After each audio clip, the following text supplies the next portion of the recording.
आइए बात करेंगे यहाँ दिल से, जो पहुंचेगी सीधे आपके दिल तक। आइए मिलवाते हैं आपको ऐसी शख्सियतों से जिनसे बातें होंगी दिल से, जो पहुंचेगी सीधे आपके दिल तक।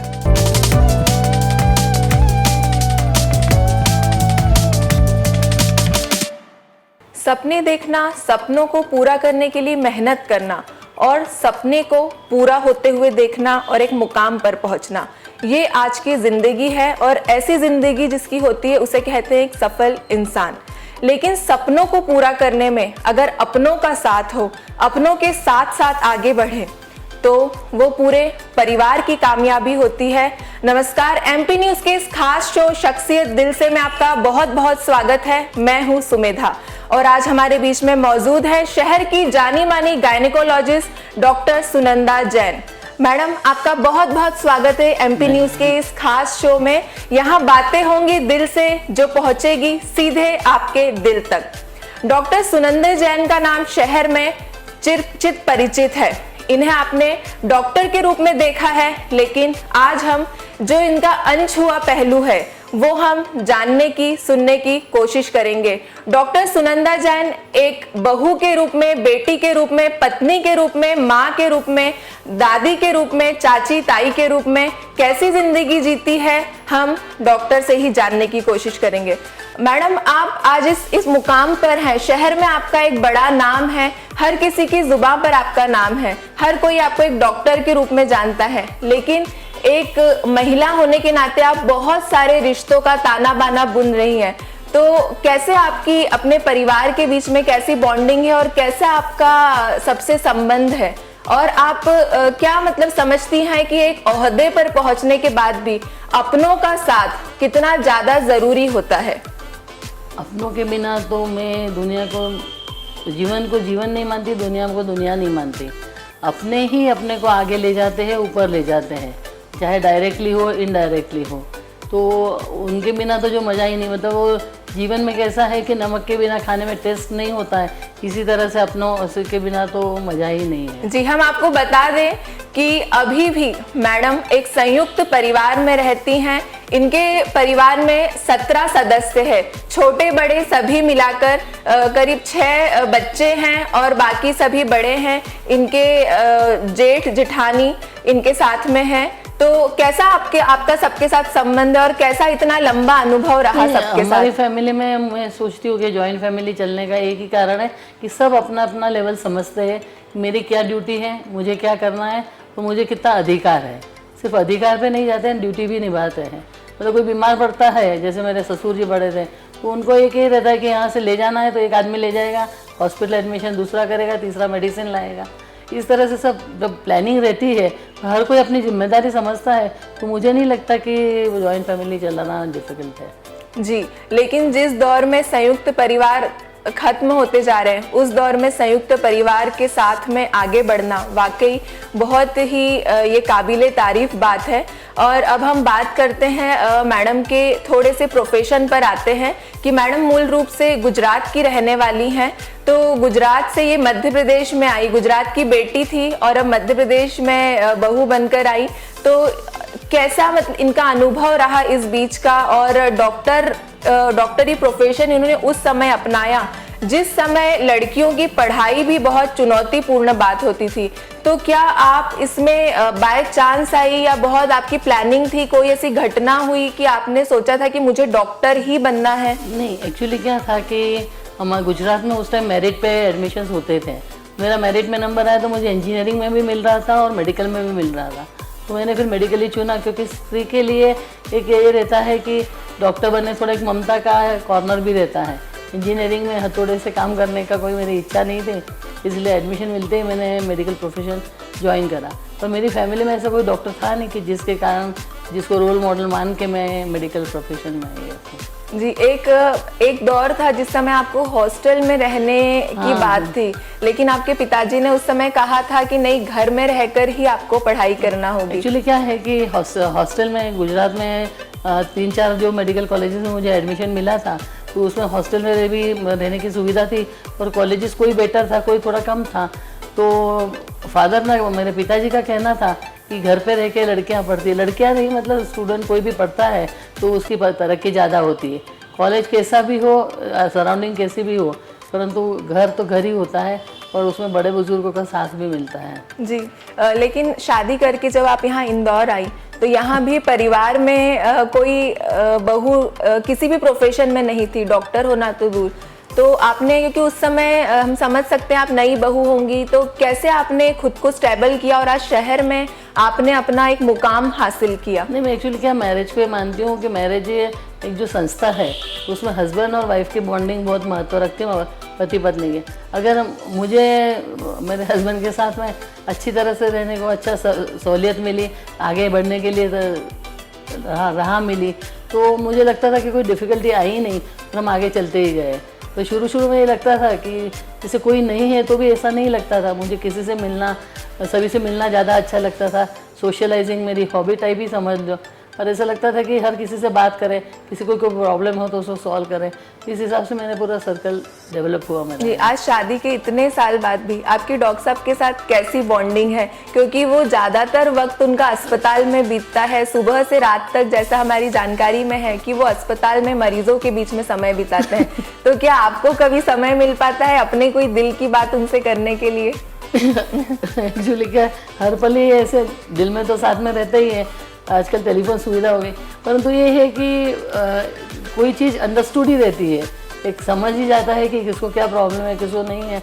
तो ये मतलब जो समय की घड़ी का वक्त और ऐसे वक्त क्वालिटी वर्क, वो क्वालिटी टाइम बहुत अलग होता है। थोड़ा 10 मिनट में भी पूरे दिन भर की बात हो सकती है, तो मुझे ऐसा कुछ लगता ही नहीं, क्योंकि मैं भी डॉक्टर को मैं समझती हूँ, मैंने भी बहुत संघर्ष किया था, तब खूब काम रहता था, और अभी ये कंटिन्यू कर रहे हैं। तो संघर्ष तो डॉक्टर के जीवन में लिखा है, और एक मरीज़ अगर हम कार में चढ़ रहे हैं और सामने आया तो उसको छोड़ा नहीं जा सकता, उसको देखना ही रहता है। जी, आपने जिस समय आप अस्पताल में फुल टाइम ड्यूटी देती थी, उस समय स्वाभाविक है कि आप घर में उतना समय नहीं दे पाती होंगी, लेकिन अपने बच्चों के लिए और अन्य परिवार के सदस्यों के लिए कैसे आपने टाइम मैनेजमेंट किया? और अगर आपने एक मुकाम हासिल किया, इतना शहर में नाम कमाया, तो उसमें जाहिर है परिवार की भूमिका बहुत बड़ी रही होगी। तो घर का ऐसा कौन सा सदस्य है जिसने आपको सबसे ज़्यादा समझा और आपको पूरी तरह से स्वतंत्रता दी कि आप अपने अस्पताल का काम संभालो, अपने मरीजों को संभालो, आप घर की कोई चिंता मत करो? एक्चुअली क्या है कि हर इंसान का हर जगह अपना सीमेंटिंग करने का वो रहता है कि हर इधर से ये हेल्प करता है, वो करता है। पर सबसे ज़्यादा उस ज़माने से मेरी जिठानी जो है वो बहुत ही उन्होंने मुझे मदद करी, क्योंकि हम बराबरी की होके भी उन्होंने अपने बहुत सारे अधिकार को जाने दिया और मेरे बच्चे को संभाल के मुझे बिल्कुल बेफिक्र कर दिया था। आज जो भी है मैं उनको बहुत वो करती हूँ कि उनके कारण ही हम लोग में पर्टिकुलरली इतनी आगे आ सके, और अभी भी हम लोग सब साथ में ही रहते हैं। जी जी, तो देरानी और जेठानी का एक बहुत ही चैलेंजिंग रिलेशन होता है, और उस बीच में जेठानी का इतना ज़्यादा कॉपरेशन, वाकई में ये बहुत बड़ी बात है और आज के दौर में ये परिवार के सदस्यों के लिए बहुत बड़ी मिसाल है। तो इस समय आप अपने पोते के साथ में भी समय बिता पा रही हैं। तो आपने जिस समय आपके बेटे छोटे थे तो उस समय स्वाभाविक आप बहुत व्यस्त रहती थी, वो आप उनको क्वालिटी टाइम उतना नहीं दे पाई होंगी। तो क्या अब आप अपने पोते में अपने बेटे को देखती हैं और वो समय फिर से आपको लगता है कि काश वो वक्त वापस आ जाए? बिल्कुल, मैं कहती थी अगर कम बैक रहा जिंदगी में कभी भी, तो मैं मेरी मैरिज से 10 साल तक के कम बैक में रहना चाहूँगी, कि 10 साल के बीच में मुझे समय मिले रहने का। और पोते में देख के मुझे ये लगता है कि जो चीज़ मैंने मिस करी तो ईश्वर चाहता है कि मैं उसे वो भी एंजॉय करूं। ज़िंदगी तो एक ही मिलती है, तो ईश्वर चाहता है कि एंजॉय करके मैं मेरे सब आकांक्षा आशा पूरी करूं। तो कैसे आप वो समय बिताती हैं उनके साथ में? मुझे एक्चुअली क्या, बच्चे इतना समय ले लेते हैं, एक सेंटेंस अगर उनको सीखना है या बोलना है उसके पीछे बहुत स्टोरीज लंबी लंबी है, ऐसा हुआ था वैसा हुआ, इस करके मैं एंजॉय करती हूँ। पता नहीं, आत्मसात ही हो गया है पूरा। मुझे ऐसा लगता नहीं कि मुझे टाइम दे रही हूँ, मेरा टाइम वेस्ट हो रहा है या फ़ायदा हो रहा है, नुकसान हो रहा है। तो अब मतलब आप एक टीचर की भूमिका में भी रहती है, पढ़ाती भी है, और जो बच्चे के साथ खेलना है तो उनके साथ बच्चा भी बनना पड़ता है। नहीं, ये तो है, अब करना ही पड़ता है। पर मतलब मैं बहुत एंजॉय कर रही हूँ, मैं आपको ये बता नहीं सकती कि मुझे कितना आनंद आता है इन लोगों के साथ में। जी, अभी आपका सारा काम काज आपकी बहू डॉक्टर कोमल जैन बहुत अच्छे से संभाल रही हैं, तो कैसी आपकी उनके साथ में बॉन्डिंग है? कैसे वो क्या आपसे भी वो सीखती रहती हैं समय समय पर? बॉन्डिंग तो बहुत अच्छी है, पर फिर भी आप जानते हैं सास और बहू का जो रिश्ता है उसमें एक तो कंकर कहीं ना कहीं रहता ही है। बाकी बहुत अच्छा काम करती है, बहुत एंजॉय करते हैं हम लोग। डिफ़िकल्ट केसेस का डिस्कशन होता है, पहले भी होता है, बाद में भी होता है।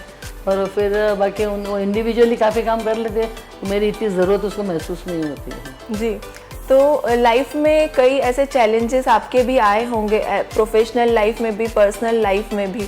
तो कैसे आपने सारे चैलेंजेस को, चुनौतियों को पार किया? कौन सी आप अपने अंदर ऐसी कौन सी एक शक्ति, आत्मविश्वास महसूस करती हैं कि इसके थ्रू सब कुछ आसान हो जाएगा, कोई परेशानी नहीं, सब हो जाएगा, ऐसा मतलब एक सोच के साथ कैसे चल पाती हैं? एक ईश्वर में श्रद्धा और दूसरा एक आत्मविश्वास था कि जहाँ अपन हाथ करेंगे तो मेहनत करेंगे तो आगे निकल जाएंगे, ऐसी कोई प्रॉब्लम आना नहीं है।